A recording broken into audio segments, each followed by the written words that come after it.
Welcome to Female Owned, the podcast for small business without the hustle, without the hacks, without the overwhelm. My name is Astrid Brakke and I'm a small business mentor working with small business owners, freelancers and creatives just like you to create slower, gentler and more profitable businesses.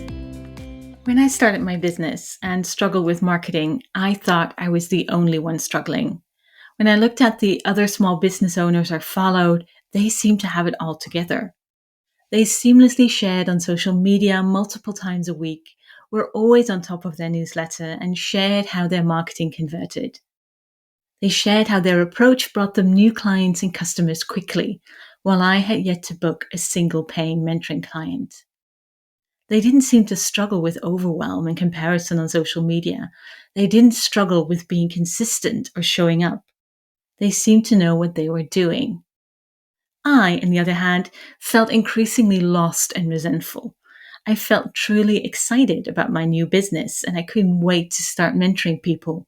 I organized a few local workshops and I loved it. But marketing felt like a necessary evil.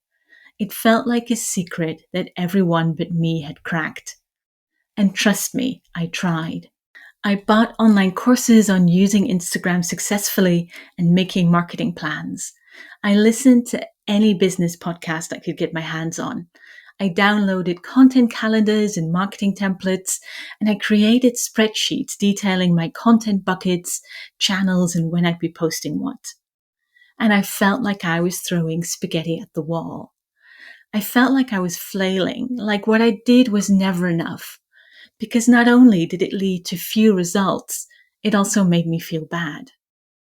As diligent as I am, I could never keep up with the content calendars I created because I spent most of my week working a 9 to 5 and because my mental health dipped because being on and online made me feel overwhelmed and anxious. Now I'm sharing this story because now I know that I wasn't unique. Since those early days, I've spoken to so many small business owners, freelancers, and creatives who feel the same.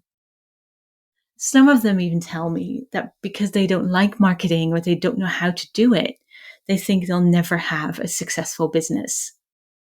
And I used to feel the same. But since then, things have changed. The me of a few years ago would probably be astonished at how good marketing feels to me now. So good that I'm even running a gentle marketing program called Grow to help others feel good too.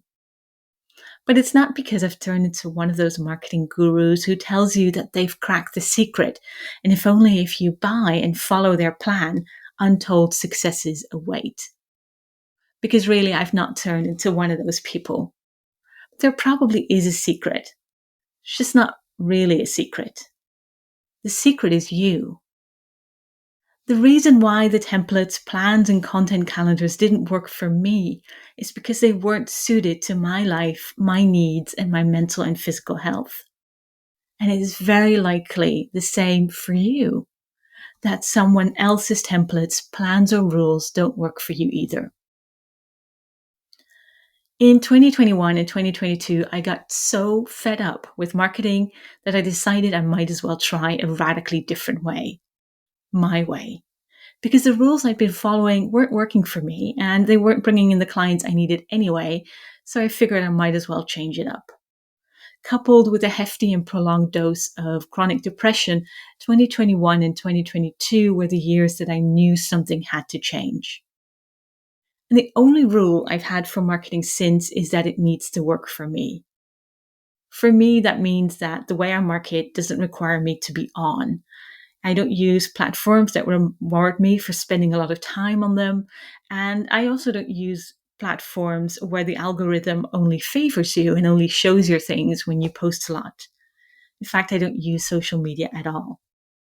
And instead, I focus on marketing that is largely evergreen.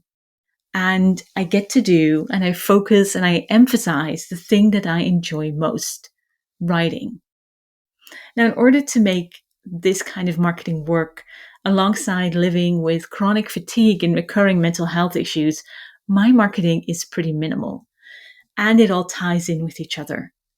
I write a newsletter twice a month, and then my lovely VA uploads these old newsletters to my blog and creates pins for them.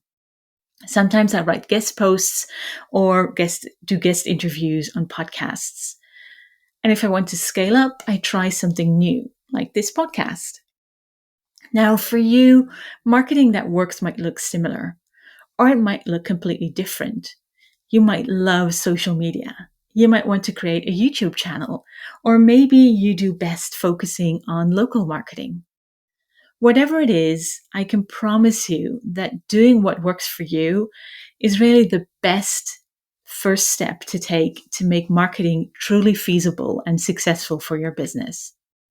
Because it's your business and there's really no need for you to follow someone else's rules. Now, I'll walk you through minimal marketing and evergreen marketing, setting up your marketing ecosystem, and marketing without social media in the coming episodes. But for now, I'd love for you to reflect a little bit on your own marketing. What feels good and what doesn't? Which parts no longer serve you? And what would you do if you could truly market in a way that fits in with your life, your needs, and your desires? Because you can. If you'd like to dive deeper into marketing differently, do check out my website, astridbrakke.com, and my newsletter and my gentle marketing program, Grow, which will run again from November 2025. I've also created a free marketing quiz that helps you identify your marketing hurdles and where I'll send you my favorite easeful marketing strategies to tackle them. You'll find the link in the show notes. I'd love to know what you thought of this episode, so it'd be great if you could leave a review or comment on Substack. Until next time.